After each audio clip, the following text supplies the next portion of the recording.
Welcome to Politics Done Right. My name is Egberto Willis, your host. Good morning, Houston. Directly this time from Houston. I'm no longer in Chicago. We are right here in Houston, Texas.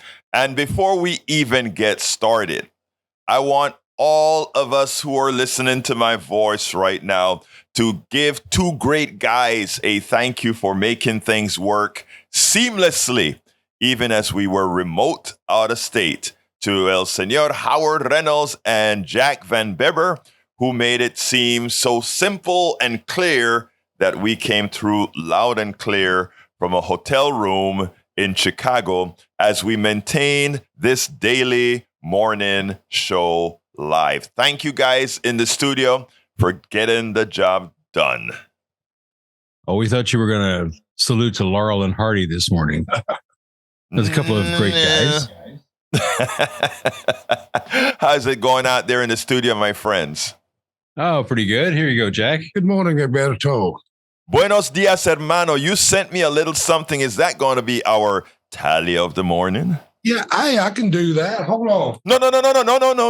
Do what you intended to do. No, that's a good one. I was sitting out there, just kind of enjoying the day, and I wrote down. Here, let me pull it up.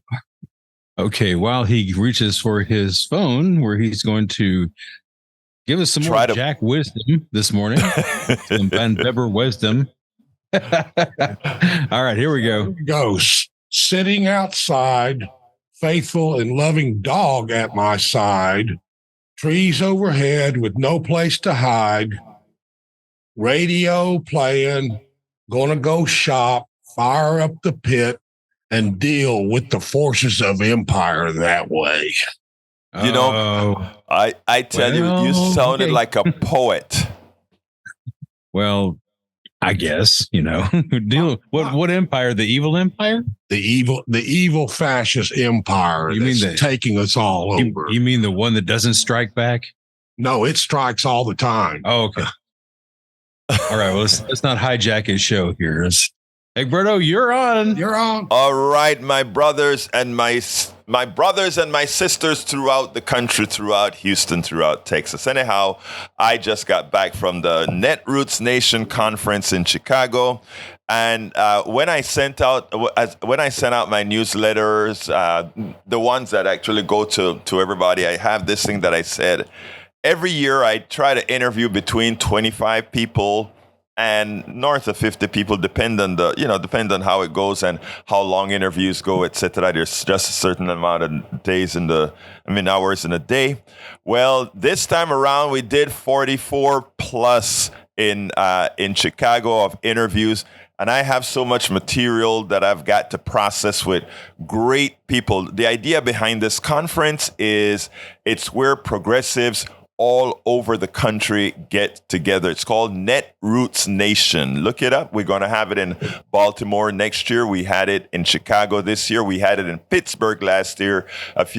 We've had it in Arizona, Austin, Miami, Delaware, San Jose, California, all these places. We've had it. Alistair Water is in the house. Good morning, Alistair Waters. Welcome to see you as well in the chat.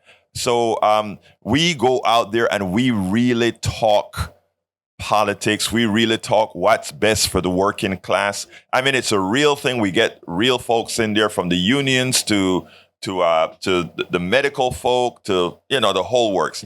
And I got a blanket of people in every strata out there interviewed. We've got politicians like Keith Ellison, who was the Secretary of Secretary of State, is the Attorney General of Minnesota, that made sure the riots really didn't get out of hand with the George Floyd case. If you remember, that could have exploded into oblivion. His measured approach to the way he dealt with that thing there kind of calmed things down as people saw that it wasn't going to be some sort of he calmed things down out there. I got to speak to the Secretary of State of Connecticut, the president of the AFT, the American Federation of Unions, which is 1.7 million people strong. a lot of activists, a lot of writers, etc. I tell you, we have a lot of stuff. And today we're going to talk to the national, or rather, you'll hear the interview I did with the national director of, let's see, it's the national director of the Working Families Party. It is amazing. It is amazing. It is amazing. I left there refreshed. I left there knowing that, you know what? We have people that are going to be real and believe in America. People that's not going to give that false belief. You know, I just, before I came on to the air, I was taking a look at Morning Joe. I get a lot of clips from Morning Joe. I get a lot of clips from these other things, because what they do is I take a lot of times the news that these guys give and add to it or reinterpret it, because sometimes the way they look at it from a, what point of view, I don't want to sound too objectional, but sometimes the way they interpret certain things with regards to the working class behooves me. You're going to see when we talk about the UPS strike that's on the horizons, what I mean by that in a minute, or rather, not in a minute, but after I do the interview, that we have to make sure that every policy that we look at, not how it affects some multimillionaire or some billionaire, but how it affects people. And being at that conference, you saw thousands of people. And yes, I didn't say hundreds. I said you see thousands of people that actually are going to make a difference, and that are making a difference. And Maurice Mitchell, who is the national director of the Working's Party. Well, I tell you what, let's talk about what the program is about. Title of the show is Christie Says He Will Lie. Actually, I'm going to start with that one just for the heck of it. Working Families Party's director dispels the myth on centrism, and the UPS strike is imminent if we can get to it. So, folks, this is a call-in show. We may or may not get to everything. 713-526-5738 is the number. 713-526-5738, extension number 2. Please don't wait till the end to call. Please don't wait till the end to call. What I'm going to do is, this one is real short. I'm going to play this one here. Christie, as you know, wants to make that debate stage so he can keep that attack on Donald Trump, because, again, we all know Donald Trump is a clear and present danger to America. And even though the vast majority of Americans will, in fact, vote, probably 8 million more will vote for whoever the Democrats put up, because if they put compared to a Donald Trump, the problem is he can still lose with that kind of a win, with Biden winning that much popular vote, because of this. People call it the error in the Constitution. I call it an aberration in the Constitution. I call it a power grab of the Constitution. But since I have a caller and the interview is about 20 minutes or so, I want to go to the caller first. David, come on in. Good morning. Did you hear me? Yes, I can, David. How are you doing this morning? Good morning, Alberto. I'm a first-time caller, few months listener. Thank you so kindly for listening, sir. Yeah, thank you. I'm just I want to recommend something. I don't know if you already know, but Robert Wright, this is his last year in Berkeley as a teacher. And he has available on YouTube a 12-course class. YouTube, yeah. Wealth and Poverty. It's called. Yeah, sir. That is, yeah, I am aware of that, and thank you for pointing that out. Okay. And that is a good resource. You're absolutely right. I don't think I've ever mentioned that. So go ahead and repeat it, sir. It's Wealth and Poverty. It's on YouTube and on the Robert Wright page. Right. And that is robertreich.com, I believe. Yesterday. Yeah, wealth and poverty. I mean, he has many videos, but this is on the playlist. If you go on the wealth and poverty, you'll find I think it's a very eye-opening class. You are correct, sir. It is, and folks, you can find that at robertreich.org and get a link to it. robertreich.org, O-R-G. And Reich is spelled R-E-I-C-H. Thank you very much for that, David. Anything else you'd like to add beforehand? And by the way, thanks for calling in and thanks for being a first-time caller, sir. Yeah, no, just go ahead and keep going. All right, thank you, sir. You have a wonderful rest of your day. Okay, sir, we're going to start with what I think is something funny. As you know, a few of the candidates said we are not going to sign that pledge that says we are definitely going to support whoever the Republican Party nominates as the person leading the party for the presidency. And we have heard from Texas who said it would be a lie to do that. Well, of course, you know, Donald Trump signed it back in 2016, and when it was asked on stage if he will follow his pledge to support whoever was the nominee if it weren't him, and he said to everybody, no. Well, you know what? Christie said, well, you know what? What's good for the goose is good for the gander. And while I can understand how the ethics behind a former Representative Hurd from Texas, who is also running for president, while I can understand his stance in a country that could possibly be led by a heathenous thug, I think what Christie is saying here is apropos. Check this out, and then we'll take it on the other side. First debate, as you note, now almost a month away. I want you to take a listen to what your fellow 2024 candidate, former Texas Congressman Will Hurd, had to say about those who take the debate pledge to support the eventual nominee. This is what he had to say a couple weeks ago.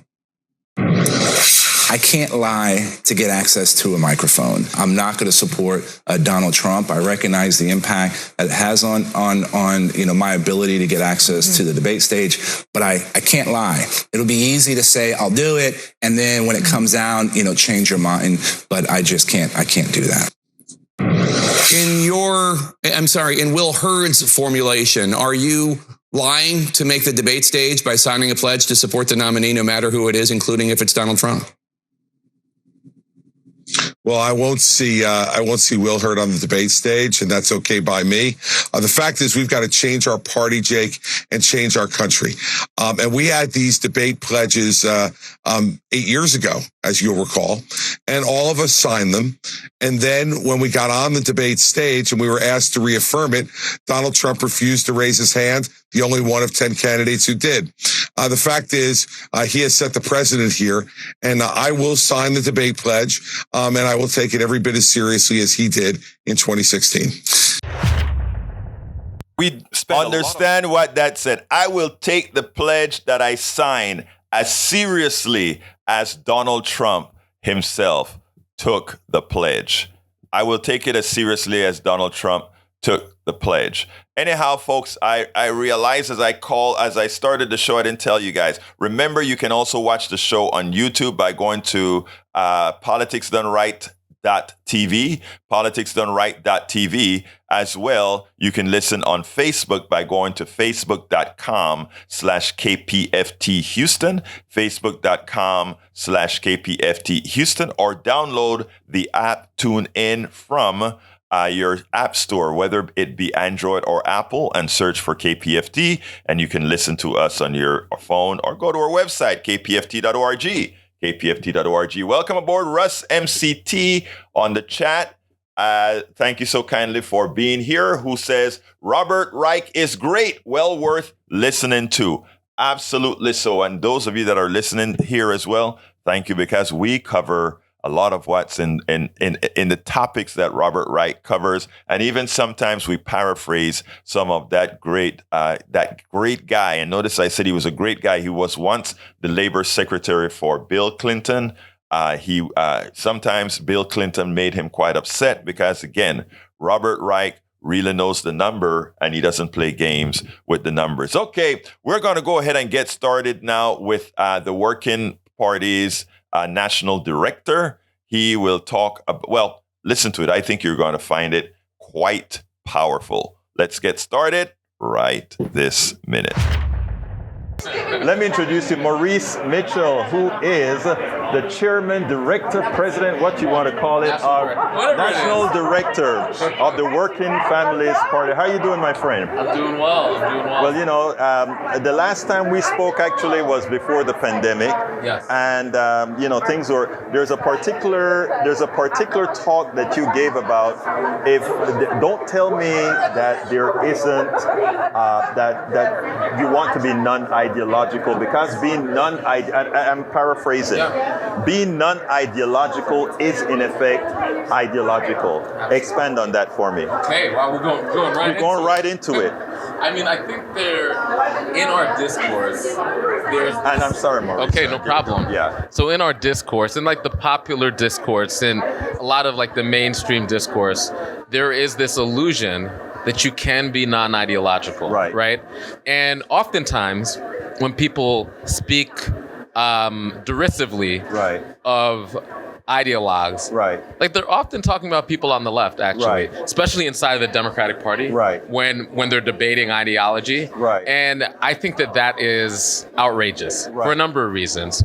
Number one, it is assuming that the people, like, let's just take the Democratic Party, then I'm going to go broadly. But inside the Democratic Party, when you hear these debates, it's making this assumption that people that are called quote unquote centrist, and I hate that term, that they don't have ideology, that they're sort of like blank slates ideologically, when they're advancing a very particular ideological worldview of incrementalism, of neoliberalism, this idea that the markets can kind of handle all the issues that we face, even these big existential issues that we face.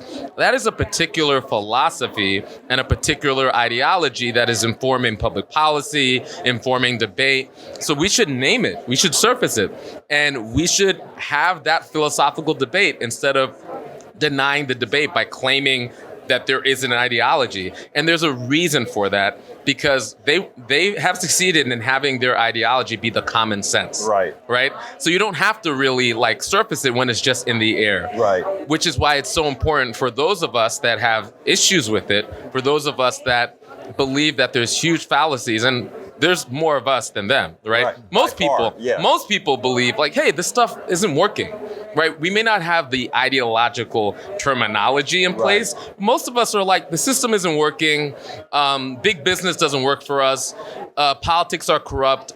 Wealthy people and corporations have more power and influence than they need. Well, there's actually an ideology that puts that in place, right? And we want to have that conversation, and they don't want to have that conversation. They're scared of the conversation. Absolutely. Yeah. Which is why we even have this fallacy that there's such a thing as being non-ideological, right? Or that there are this both sidism. Right? Oh, I hate that. The both sidism, that there's like a far right and a far left, and there's problems in both of these extremes, and we need to meet each other in the middle. Right? And what I always like to say is like, look, the right and the left are not equal. Right? You have a right and you have a far right that is violent, that is authoritarian, that is anti-democratic, then in some forms of the far right are fascistic. And as much as I could see, the worst thing you could say about the left or like the far left is that sometimes people on the left could be really annoying, right?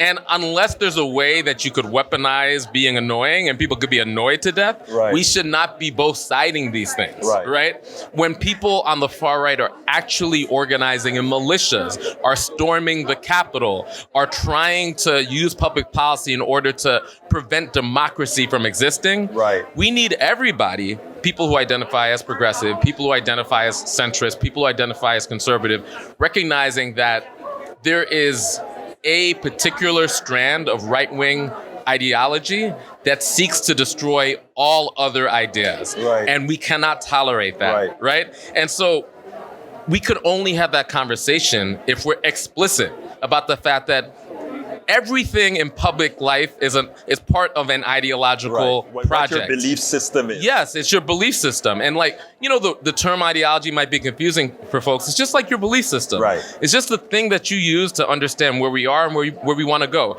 Everybody has one of those. Right. Some of them are more coherent than others. Some of them are more consistent and clear than others, but we all have them.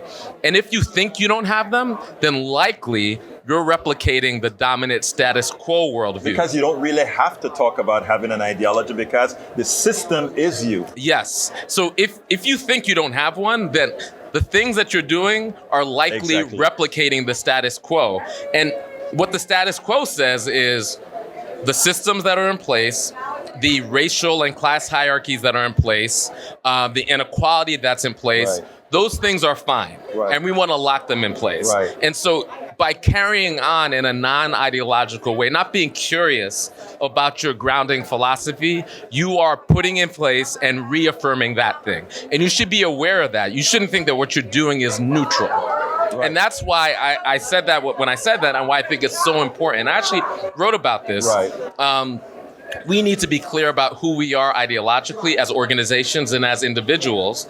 And I actually believe that the more ideological we are, like the more clear we are about our grounding philosophy, the better it is in society, because then I could say like, oh, this is where you are. Right. This is where I am. This is where we could collaborate. This is where we have differences. Mm-hmm. But when everything's all mushy, it's really hard to do that. And that is actually by the design of the people at the top of the hierarchy. Mushiness is increased in entropy, and all of that is what is needed. In fact, profit is made on people not knowing stuff. That's why we don't have Medicare for all and all of that. The issues that you have when there's so many choices to not real choices. Right, not real choices. But that's what occurs. Now, I said I wanted to talk something about it, and a lot of people would not really tie these together. First of all, we know that the working families organization, the working family party. I always messed up. Sure. That we know what that it stands for. Livable wages and all the good things that progressives know most Americans want. 60, 70, 80% of Americans. Yes. Something is happening now called AI. Yes. AI is going to affect, for once now, the class that thought they were unaffectable, if that's a word, are suddenly going to be affected because writers are going to be replaced and all of these are going to replace them. People are scared. Yeah. I am not scared. I'm saying we can embrace AI if we had it done in a format that's honest. In other words, AI is nothing more than productivity increases. If productivity increases is simply for the wealthy, then it's a problem because, not only the working class loses job, but now the regular folks lose jobs. However, if we have policies now that says, by the way, AI was a composite knowledge of us all. And as a composite knowledge of us all, we should all partake in that you don't need 50 operators, you only need 10 operators now. Well, we probably need to reduce the work week by 50% or 60%. If we look at AI as the composite knowledge and meaning we need to work less, it would work. But in a capitalist system as we have it today, so the spoils are going to go, where? This question comes. Let me hear the question. Okay. The question is coming.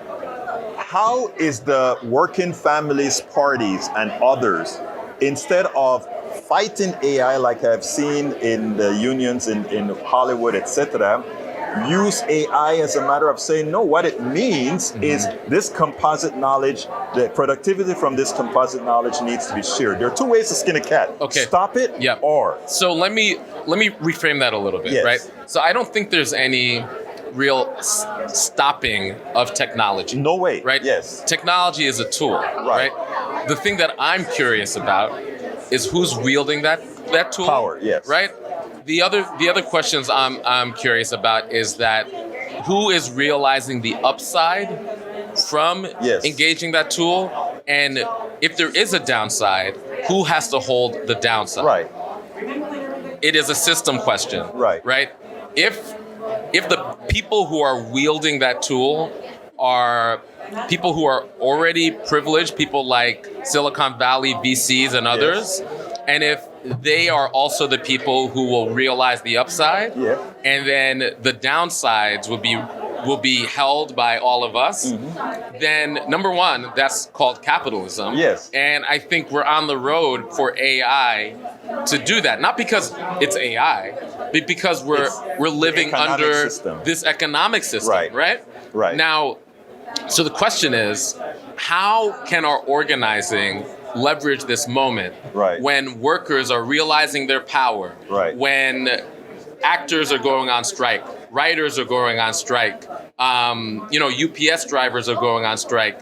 How can we take this moment where AI and automation and robotics are sort of reimagining work? How can we use that as an occasion to lead, right? And so what I'm interested in, what is going to be the social justice application of this technology, right?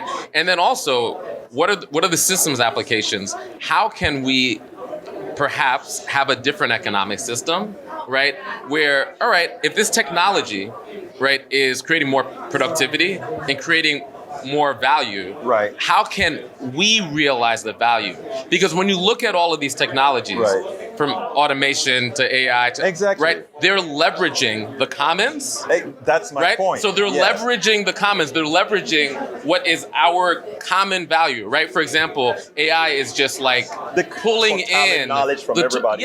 From the internet, just knowledge from everybody. Things that maybe you wrote, things that I wrote, right? Just sucking it up and making a model out of that. But then a handful of white men in Silicon Valley are going to be the ones that benefit from the total knowledge of the. So how can we have public policy in place, right, that says if we're going to realize these benefits, perhaps from automation, from the attention economy, and these algorithms, from AI, all of these tools, how can the public policy be put in place to ensure that the wealth and the capacity that is derived from these things benefit the commons that actually built these things? And a lot of these things, for example, like Elon and Tesla, right? They didn't do anything. But you know, first of all, Elon didn't start Tesla, right? But that's a whole other thing. Yeah. But Tesla benefited from a huge government contracts, right? That's one of the reasons why Tesla's Tesla, right? Yeah. And then so many things we overlook as part of the commons, like the interstate highways, the intranet, the infrastructure of the internet, a lot of the research and development coming out of our public institutions, our public universities, right? So the public is creating this infrastructure and the groundwork for these businesses and for these VC people to be able to even benefit, right? And there's the public knowledge on the internet was created by us. There should be public policy put in place. And it can't just be US because this technology is everywhere. Global public policy put in place to ensure that we, as humanity, can actually benefit from the capacity that's being built from these technologies. And that is on us and our organizing. And we need to constrain these corporations to hold them accountable to make that happen. I am glad you said that. And because one of the things that I've been putting AI into the productivity domain and the commons, because that's where it comes from. But if you watch the news and watch most of the organizations that get play, we don't hear that message, which is something that I think is important. And I think it is on us, it's on progressives to change the narrative, because the AI narrative is not what you just said, which it is. And to put it bluntly, AI is just one technology. But from the building of the cars where all this money goes to a few, to every technology that we've had, it has always been the technology of the commons. It has everything that you see here technological. Even when Intel built the processor, it wasn't on just Intel, but it was on the person who understood materials. It was on the person who understood all these things. And I'm glad that you're putting it that way. My next question is, how do we internationalize the message beyond what the mainstream media will do? And you say I have the answer. I want to see what you are going to say about that. So you have the answer? Yes. Okay. Well, I'm curious what your answer is. But I'm a broken record, right? Yes. So ultimately, I think through our organizing, right? We need to have a popular conversation about these basic facts. You started off with ideology, right?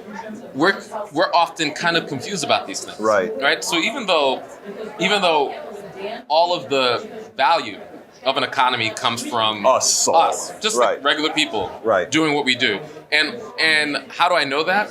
Well, if one day every single fund manager died. Let's get out there. Right? Yes. Our economy, our way of life will go on in perpetuity. Yes. If that happened tomorrow. Right. And the reason why we know this for sure is because we all experienced COVID, right? We all experienced that. Yes. And then the paradigm that somehow placed these titans of capital on top and all of us on the bottom, they got flipped. Exactly. And everybody understood the value of the what do they call the quote unquote frontline workers. Yes. Right? All of that frontline work is the actual work that perpetuates our economy every single day. Right. From food delivery people to nurses, to doctors and orderlies, to sanitation workers, to the working class, right? Those folks, we're not really sure what they do or what value they actually bring into the economy. And they're like, either like the people who are like developing more and more Baroque sort of financial products that are based on other financial products that are based on other financial products. But the person that's actually it's so abstract, right? Yes. That it's really even hard to understand what's being bought and sold and everything else. Right? Like, at the end of the day, we weren't concerned with them and making sure that they could work every single day. We were concerned with how can the food delivery person, how can the people in working behind cash registers and groceries, how can nurses, right? So the point I'm making here is that we need to have a proper frame, a proper ideological frame to have this conversation. If we are the ones that are constantly the people who produce the value in this economy, then it's only natural that we should receive the benefit from the value that we put in. How are we putting in all the inputs, but some folks who actually aren't... that don't even know how to do it. Right. How are they the ones that are... So with this question around technology, AI, robotics, on and on and on and on, to me, the fundamental problem is the economic system. And once we realize that, then we will organize. Right. And we will organize. And I think the one thing currently, as long as we have a oligarchic form of democracy, that we could use that in order to, this is what we do at Working Families. We believe that working people should govern, not the wealthy, not corporations. We should use the limited purchase we have on democracy to commandeer government. Exactly. Right? So that we could create public policy in order to constrain capital so that we could ensure that we realize the value, everyday people realize the value of our economy. What does that look like? Right?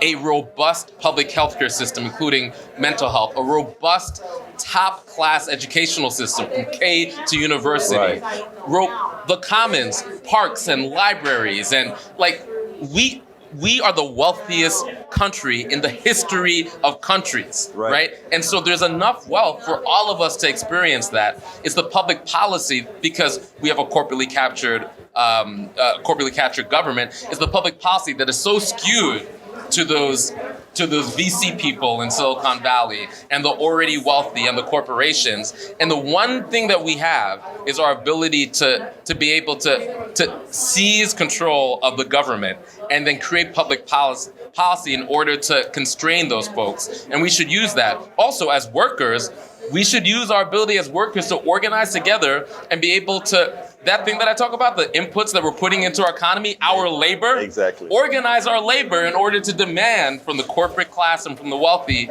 the conditions that we want. And which is why I'm so excited that the Teamsters look like they might strike. On UPS, right? On UPS, that that actors are on the verge of striking, that writers are striking. Working people are recognizing the power, recognizing, oh, I have something. I have my labor, this thing that's so valuable that the ruling class takes for granted. If we organize together, Maurice, we could change the conditions. We are excited about this. We're excited to have you.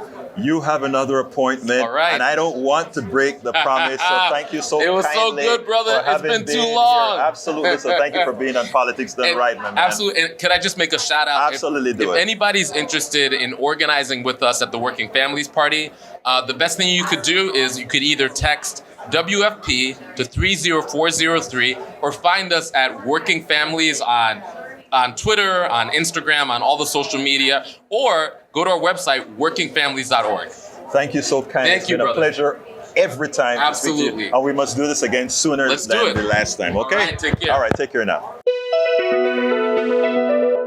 Well, folks, that was Maurice Mitchell, who is the national director of the Working Families Party. And that party, it's a progressive party that's been growing for a while. They've actually had mayors, etc. In actually New York City, not New York City, but New York, they're very prominent in New York and several other states where their candidates actually win. So anyhow, before we go, 713-526-5738. Again, that number is 713-526-5738. Anybody wants to discuss some of the issues that we spoke about there? Please feel free to give us a call, 713-526-5738. There's something rather important that he mentioned as far as a lot of conservatives, when progressives make the kinds of statements that Maurice Mitchell makes, like, what do they do up there? I want you to really consider the part of the interview where he said, you know how we know what folks are really worth? Remember the pandemic. And in the pandemic, what we noted is all the people that had worth, the real worth in the people, those people that are the servers, the doctors, the nurses, the grocery store check person, the UPS driver that was making sure you could get the things that you were scared to go to the store to get because you could get sick. But they were the sacrificial lambs. They are the ones that made the economy continue to chug along. Those are the people who made the economy chug along. And Maurice also said, what do those VCs really do? They're just puppeteers. They don't have the knowledge to do the things that they pay for. They have one thing, capital. That's all that they've got, capital. And capital has given them the ability to, even though they can't do anything, you throw them on a desert island with a farmer, and the farmer can survive. The farmer can eat, but these guys wouldn't know what to do with the land. And those are the people we think deserve magnitudes of money more than us, tons of money more than us, that the UPS driver is trying to fight to get $24 an hour for putting their body at risk. And the CEO says they are or rather, this wasn't that particular CEO. The CEO of the writers, etc., said, oh, they are unrealistic for what they want. But he's making $18 million for sitting in an office doing nothing.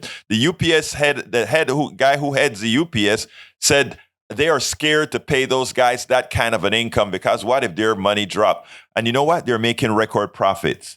Let me tell you something, okay? I'm coming to you, Johnny. I wrote an article called "As we as Americans need to learn and start asserting our worth." You see, the slave mentality. Slavery used to be a pigmentation issue. It's no longer that. I would speak about certain pastors. You go into the church and they give you cash and they give you the things that you want, and they make you feel comfortable and they make you feel a part of this system. And the pastor knows what he's doing. He's fomenting the taking of your mind, because he knows when he takes your mind, all that you own is then his. Remember that I notice I'm doing it in a male state as a male statement, because usually that's where you find these evil types of pastors. but it's about the mind. And in America, we have mind control right now. And the mind control is that Elon Musk is a great guy. Look at what he's built. Elon Musk has built nothing, but that you have people in the media revolting that this guy got this private guy got a spacecraft up. First of all, he didn't. He touched space, something we did in 1969. We didn't touch space. We went to the moon and back on the public, on all of your money, guys, all you baby boomers out there. Thank you very much for taking us to the moon. Elon Musk is using billions to attain much less. And it's your billions he's using, as the media makes it seem like it is him who has the knowledge to do what he doesn't have the knowledge to do. It's about asserting our worth. It's about remembering when you look in the mirror. Are you somebody who goes ahead? Do you flip a burger? Do you flip a burger? If you do, okay. By the way, folks, I was told to let you know that we are at lower powered on the transmitter. So if you hear a little bit of static, it's because our power is at a lower power. I'm not exactly sure why. I'm pretty sure we'll find that out later on. But anyhow, please remember, when you look in the mirror, my brothers and my sisters, when you look in that mirror, it is you who are worthy. It is you who make America run.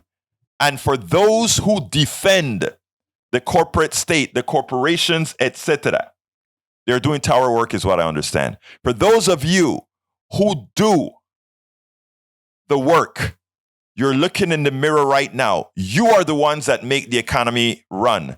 So don't dare consider Elon Musk a great person as someone who created something. Don't dare. And I can tell you from a personal point of view, and I've written this in a couple of my books, I believe. My personal income was pretty much stolen because Jeff Bezos got a patent for something called one click, something in software that all of us who have half of a brain knows to do, but he patented it. Look up the Amazon one click patent. There are hundreds of us out there who were developing software, cart software, that couldn't, because Amazon, well, I don't know if it's Amazon or Bezos, held on to the one patent, one click patent. Go ahead, Johnny, come on in.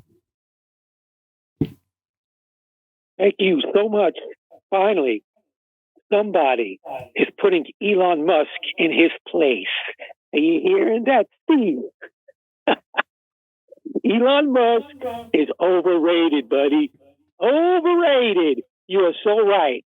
We went to the moon and back. We had the Apollo program. All that research, all that stuff, all that fundamental scientific knowledge was established by the taxpayer's dime, by scientists at universities, not by Elon and his right-wing people cheering like crazy because a rocket blew up before it got into and before it escaped Earth's gravity. Please. But that's not why I'm calling. I'm calling. Go for it, my brother. I'm calling to ask you my takeaway of your buddy from the Working Class Party, and you correct me if I'm wrong, but is he saying, in other words, that the corporate industrial oligarchy, the CEOs, in other words, that they are not the right ones to be creating and fomenting policy, but in fact, policy should be created from the same people who create the wealth every day.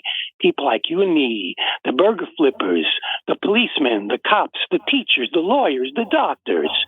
People who actually work every day for a living, and not the people who just rake in the money and sit in Wall Street on their ass doing nothing but stealing, like Mitt Romney.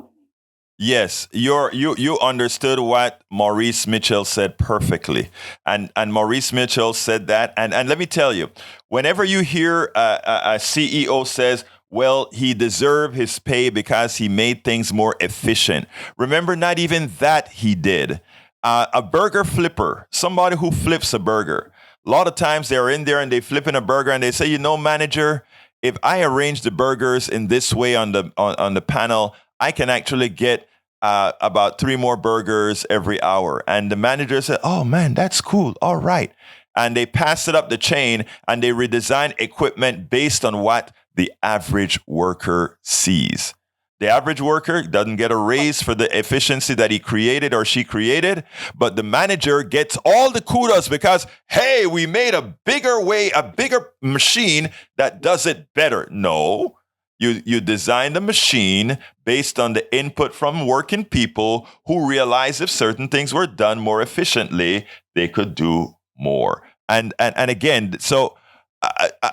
You remember the analogy that I do with the pastor when you go into a church and they treat you super nice and they don't even ask you for money initially, but later on, because they know when they have your mind, they have you. And right now, corporations have the minds of too large a percentage of Americans, and you'll see a lot of Americans defending these wealthy people that don't give a hoot about them or that have created a healthcare system that is screwing them, have created a energy system that's screwing them, have created all these systems which they use to extract money from the people. I tell you, my brothers and sisters, look in the mirror.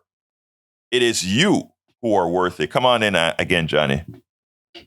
You know what's scary? Last night, I happened upon a whole bunch of videos. I didn't even realize how many videos on YouTube are available that are actually showing the work, the research being done in developing AI and robots that resemble human beings and robots that work in shipping and planting and medicine. Yes. And assembly. And you know what's going to happen? You know where this is going? Yes.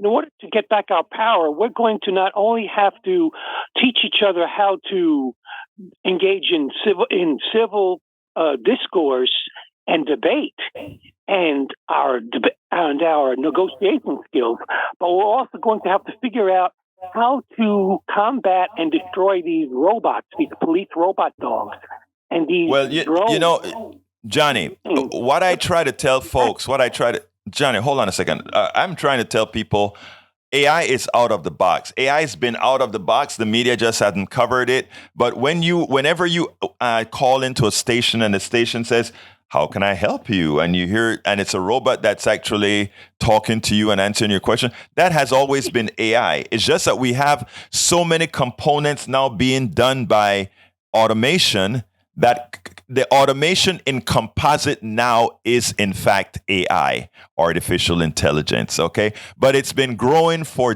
decades. We just have to understand that it is here to stay, and it's not a bad thing. It's a thing that needs to be managed because, as you know, we have to make sure humanity that a few people don't take care of the composite knowledge of humanity. Composite knowledge meaning all of our knowledge put together is our composite knowledge. And all of that knowledge is what AI is able to aggregate, put together into a model, as Maurice was saying. It puts into a model, and that model is the smartest person possible because it can hold all the knowledge of the world. And that's fine. But that should mean we work a lot less. Hey, I got another call, Johnny. Anything else you want to say real quick? Yes, I would like to retort real quick. The problem with AI is that this is not the discovery of fire, as I said last week. We're not learning how to cook food or heat our house or burn our house down. If you burn your house down, that's one thing. It's limited. But AI has the capability of doing massive damage like nuclear power. We have created nuclear power plants, and we don't know how to deal with the nuclear waste. Thank you, Johnny. Johnny, you're a genius. Let me go. Let me throw you off, please, Johnny. I got to go to another call, but you're a great guy. Keep calling, keep listening, and keep giving your great input. Let's go to David real quickly. David, come on in. Let's get to David. Hey, I couldn't hear what Johnny was saying, but this is some interesting information I got over one of the little phone blogs that I get. There was a figure that I received in this thing. It talked about Jeff Bezos in the year 2022. They said that Jeff Bezos, the amount of money that Jeff Bezos made in 2022 was equivalent to 125 times the minimum wage And now this he made every second of the year of 2022. So I did the math, and here's what it boils down to. Humor me on this. Give me a little time, because I'm boiled down to figures. Okay, you're not going to get a lot of time, Brother Tag, because we got another call on limited time. So do as quick as you can, my brother. I'm going to go fast as I can.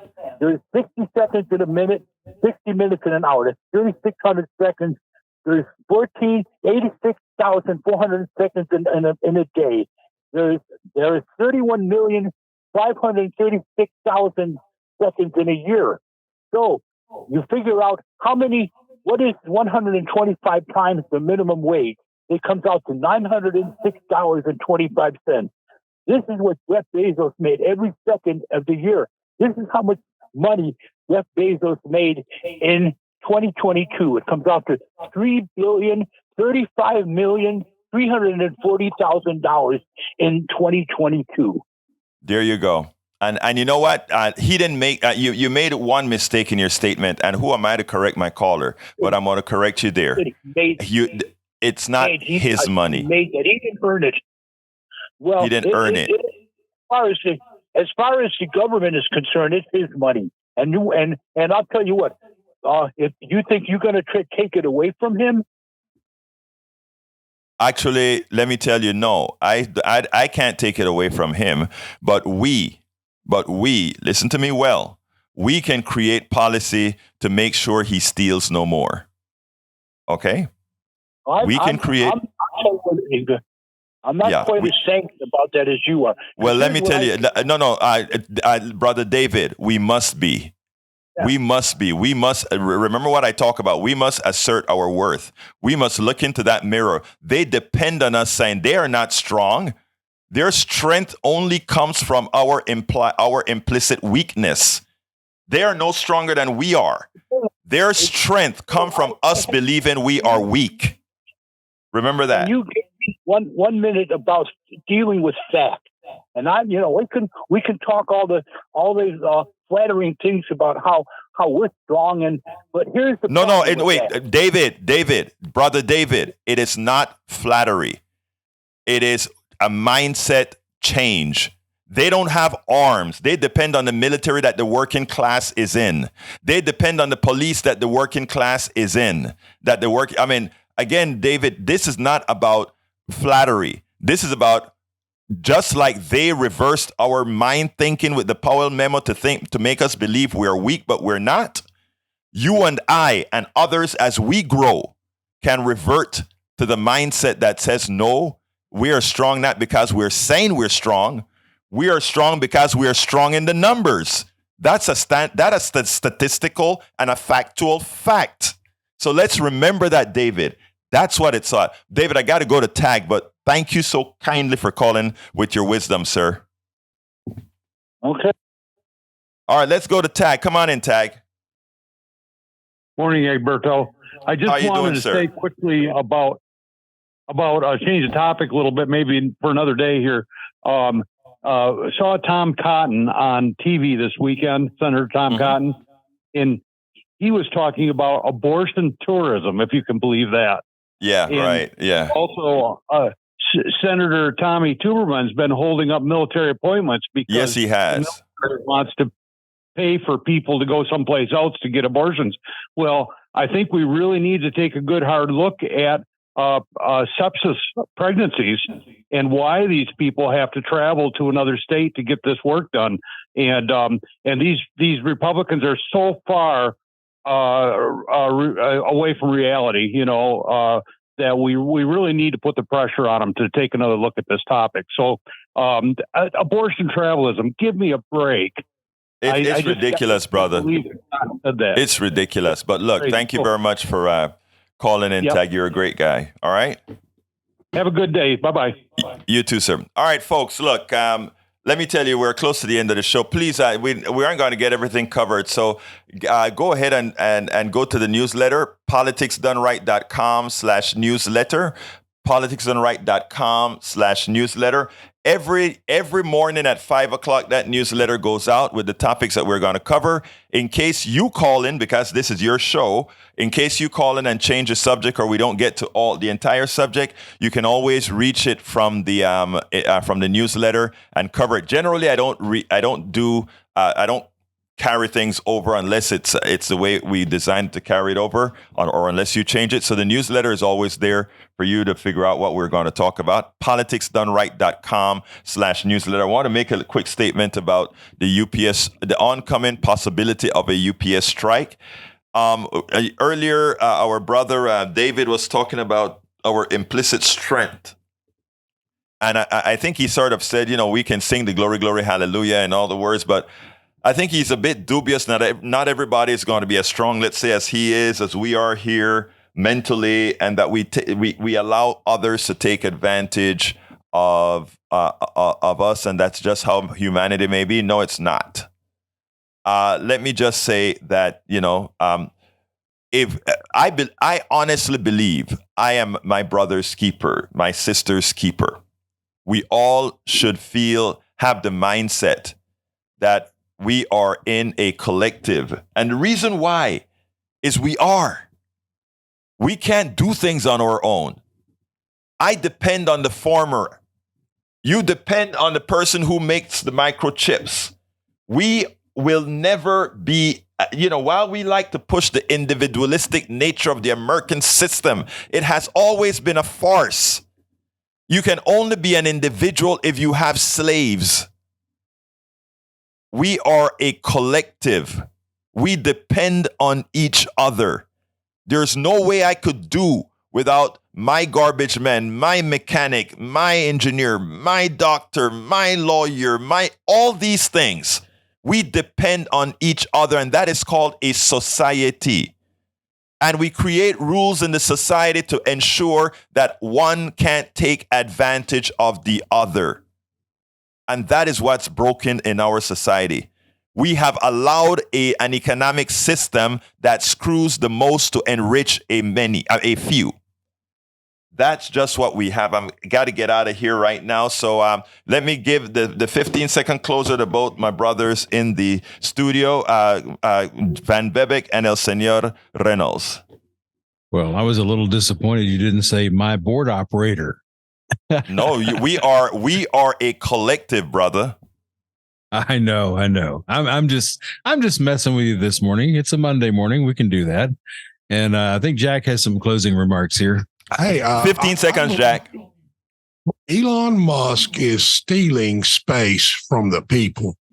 He is a hitman, and SpaceX is destroying NASA, turning it into an amusement park, basically. And I think, wait, Jack, all of that captures what you need to say, in my humble opinion, but I got to go because Reynolds going to kick me off. So my name is Egberto Willies. This is Politics Done Right. Love you guys all. I am what? Out. We spend a lot of time deconstructing the news, trying to parse it into a form that everybody can understand. We try to find those little nitpicks where it flies above the fray, etc. If you really like these videos that we do, I want to ask a big favor. Please go ahead. Number 1, subscribe to our channel. And number 2, please join if you can. Thank you so kindly for watching. Keep watching. Please remember to share. We must populate the entire internet with our progressive message, a message that we know is what most Americans say that they want. So help us, please join.